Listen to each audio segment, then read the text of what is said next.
রাসূলুল্লাহ সাল্লাল্লাহু আলাইহি ওয়াসাল্লাম ডাক দিয়ে বলতেছেন, ও সাহাবীর দল শোনো, তিনজন ব্যক্তি মুস্তাজাবুদ দাওয়াত।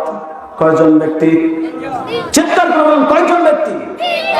তিনজন ব্যক্তি হচ্ছেন মুস্তাজাবুদ দাওয়াত।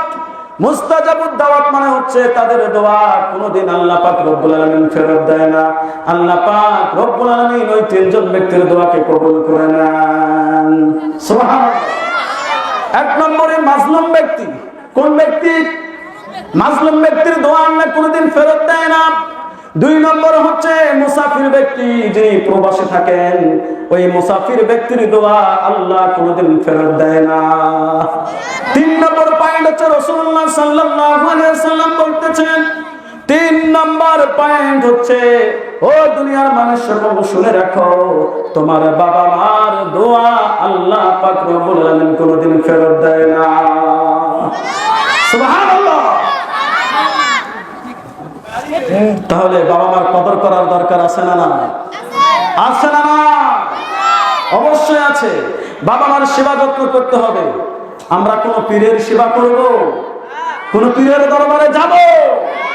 পীরের দরবারে যাওয়া যাবে না। পীরের দরবারে যাব, হক্কানি পীরের দরবারে, যেমন তেমন তালা বাবা, ল্যাংটা বাবা, কত বাবা। রংপুরের মধ্যে আছে ঘোড়া পীরের মাজার। ওখানে ঘোড়া মরেছে, ঘোড়াকে মাটি দেওয়া হয়েছে, দিয়ে ওখানে মাজার বানা হয়েছে, ওটার নাম রাখছে ঘোড়া পীরের মাজার। নাউজুবিল্লাহ বলেন। এই ঘোড়া পীরের মাজার, এখানে কি যাওয়া যাবে? এখানে কি যাওয়া যাবে? তার কারণ আপনি যে পীর সাহেবের ওখানে যাবেন, মাওলানার ওখানে যাবেন, এনার কাছ থেকে দোয়া চাবেন, 50% কবুল হতেও পারে, না হতেও পারে। কবুল হতেও পারে, না হতেও পারে। আর রাসূলুল্লাহ সাল্লাল্লাহু আলাইহি ওয়াসাল্লাম ঘোষণা দিয়েছেন, পীর সাহেবের দোয়া, মাওলানার দোয়া কবুল হতেও পারে, না হতেও পারে, কিন্তু ও বান্দা মনে রাখবা, তোমার মা যখন তোমার জন্য দোয়া করে, তোমার মার দোয়া আল্লাহর দরবারে পর্দা ছাড়াই কবুল হয়ে যায়। সুবহানাল্লাহ। যখন কোন মা বাবা কোন সন্তানের জন্য দোয়া করে, সেই দোয়া আল্লাহর দরবারে ডাইরেক্ট অ্যাকশন কবুল হয়ে যায়। চিৎকার করে বলেন সুবহানাল্লাহ। তাহলে মা বাবার দোয়ার দরকার আছে না? না আছে না? না অবশ্যই মা বাবার দোয়ার দরকার আছে। ও মারা, তোমরাও জেনে রাখো, আজকে আমাদের পুরুষদের পায়ের নিচে কি? জুতা। কি? জুতা।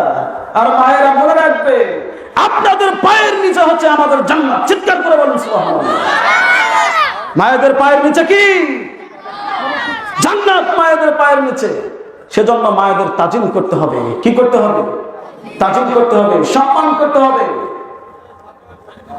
আমার বন্ধুগণ, শুধু ইতিহাস নয়, মা বাবার সেবা যত্ন করতে হবে। কেমন করে সেবা যত্ন করবেন?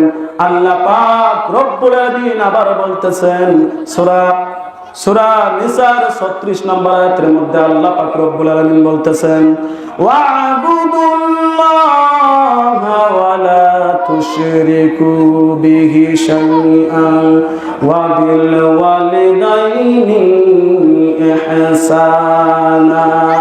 চিৎকার করে বলুন সুবহানাল্লাহ।